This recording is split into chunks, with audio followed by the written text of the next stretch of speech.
recognizing that housing is also racial justice. We can't achieve housing justice if we don't achieve racial justice.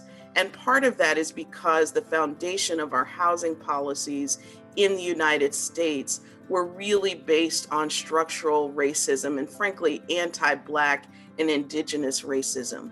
So, in my work, trying to address the homelessness and housing crisis here in the Bay Area, it has been critically important for us to lift up the fact that Black, Brown, and Indigenous people are disproportionately impacted by housing insecurity, by homelessness, by ableism. And so it's really critical to me that when we talk about housing justice, they are inextricably linked in our quest to achieve racial justice.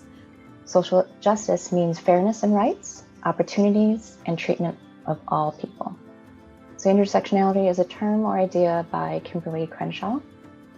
Intersectionality is the concept that all oppression and every kind of discrimination is linked or connects us together to each other.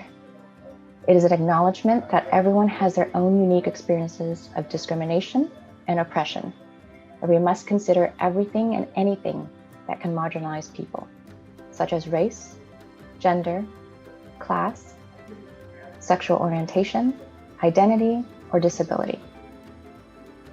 You know, the Black home ownership rate is like at 40% in the United States, where white home ownership rates are at like 71%. That is not an accident. That is a direct result of housing policy. Some data to kind of reflect on is that 17% of Native Americans and 25% of Asian Americans, 31% of Latinos, and 45% of African Americans report experiencing discrimination when trying to rent or buy housing.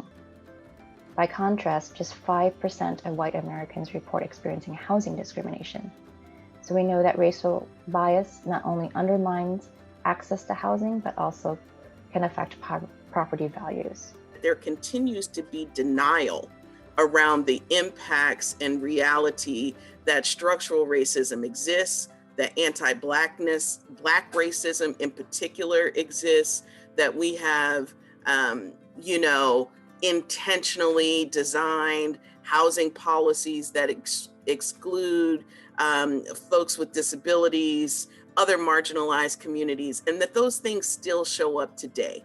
If we were excluded from acquiring land and home ownership, how does government intervention make that much more possible? So I appreciate you putting that on the table, because we often don't see a pathway for our low income and extremely low income folks, as well as our other marginalized brothers and sisters, to be able to move out of poverty and into stability. Housing is a justice issue. It's also a public safety issue. It's a quality of life issue. It's an equity issue. And the more that we look at all of the different things that really come out of having a safe and usable shelter, the more you realize, I think, that in order to say, that if you believe that people have a right to exist, that you also have to believe that they have a right to do that in a safe home and in a usable home.